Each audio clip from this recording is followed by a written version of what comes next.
They know it's me. I walk, talk, and breathe poetry. In the beginning was the word, and it was me. Infinite love, truth, and justice.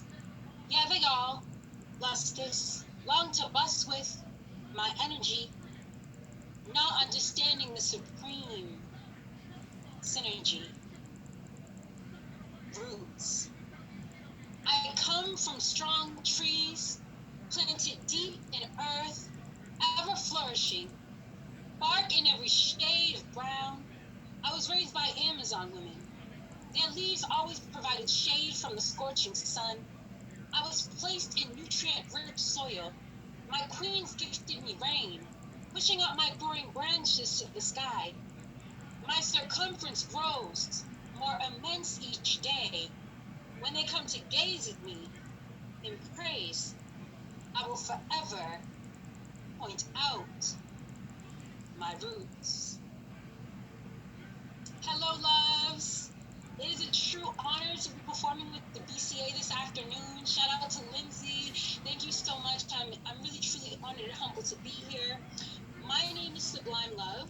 Sublime means supreme, outstanding, and I spell love LUV to signify revolutionary love.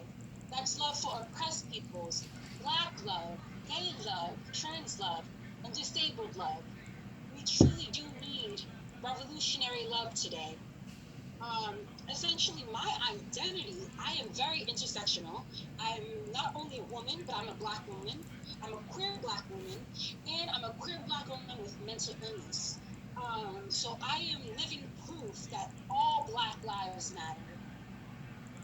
So yes, the context behind this next piece is a little bit about my personal history, but there are two words in there that you guys probably don't know. It's region, which is the N word spelled backwards, and both Felicia, which signifies an urban, stereotypical Black woman. My family used these terms, unfortunately, but I just wanted to give context to why, to those words, because you know what they are. So this one is called I Am From. I am from hardwood floors and porches with Black teenagers sitting close, discussing life. I am from Nana's loud laughter, Pa's strong cologne, Magic 106.7, Kiss 108, and Jammin' 94.5. I am from the scent of salt water at the inkwell, tandem bike rides down sandy streets, and heavy backpacks. I am from trips to the corner store for candy. I am from lobster and butter on New Year's Eve, and Nana's can't ever resist, baked from scratch, cookies and cakes. I am from my mother's best in the world buffalo chicken, pizza, and Chinese food when she was too sick to cook. I am from We Were Never Slaves. Look at that region in both, Felicia. I am from You Can Lead a Horse to Water, but you can't make him drink. I am from Cleanliness is next to godliness. I am from endless Michael Jackson music videos and Tracy Chapman's Crossroads album being on repeat. I am from being Black and just finding Nas at 15. I am from still loving rock and alternative. I am from not really knowing my father's side, because I threw Islam there at Rasul.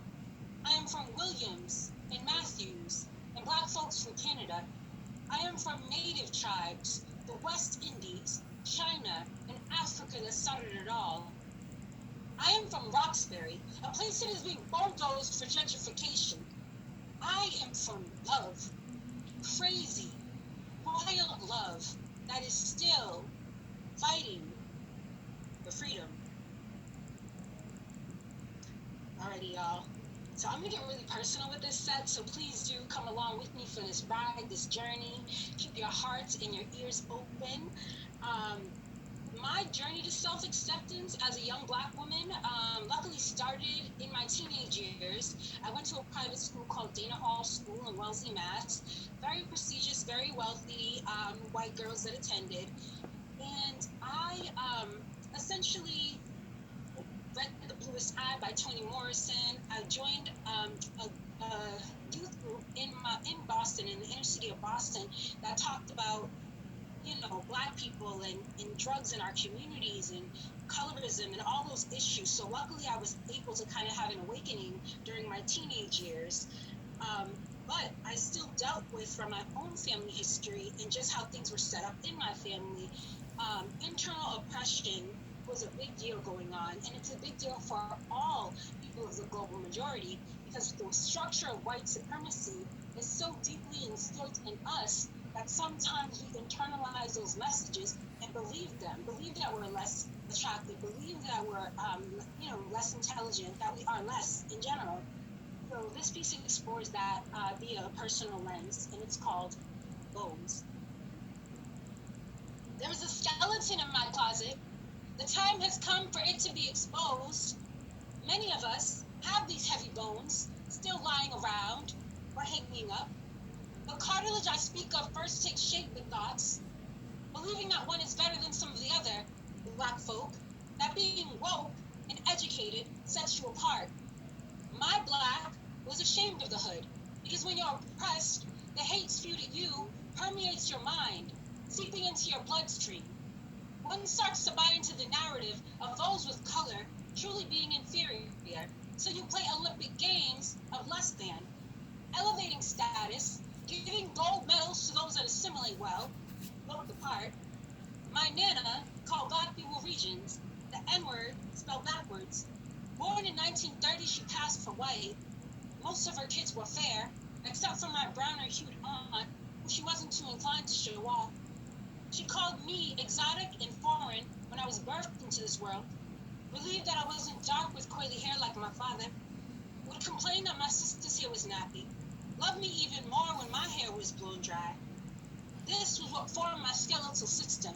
The spine grew up right, strong, tall, at Dana Hall, one of the most prestigious private schools for girls in the world. Being exposed to whiteness and wealth was a pill that my innocent black girlhood swallowed at first. I would show off old pictures of my Nana when she was young, desiring that my classmates see me as they see themselves. I just knew blackness wasn't good. It was ugly, shameful, and undesirable. Years went by. I aged and became conscious, learning and loving every bit of my blackness. It was a journey I fought hard for, still fight. Each day is resistance from a skeleton that whispers self-hate. Internal oppression is pervasive. It must be named to be dissected. We must discuss it to demolish, turn all of our collective bones to ash. All right, y'all. So I've struggled with my name a lot in my life. My name is Amber Williams. So every time I go on an interview and white folks that are interviewing me, the first thing they say is, "Oh, you're Amber." So I understand that is a privilege in a lot of ways, but it's hard for me to actually deal with that, and I just kind of, yeah, this poem's going to answer that question. So it's called What's in a Name? I wish my name was harder to pronounce.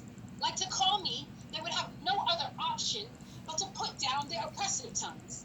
Yes, Todd, roll those R's. Use your diaphragm. Click the back of your mouth. Rise up to get my attention. Do some damn work.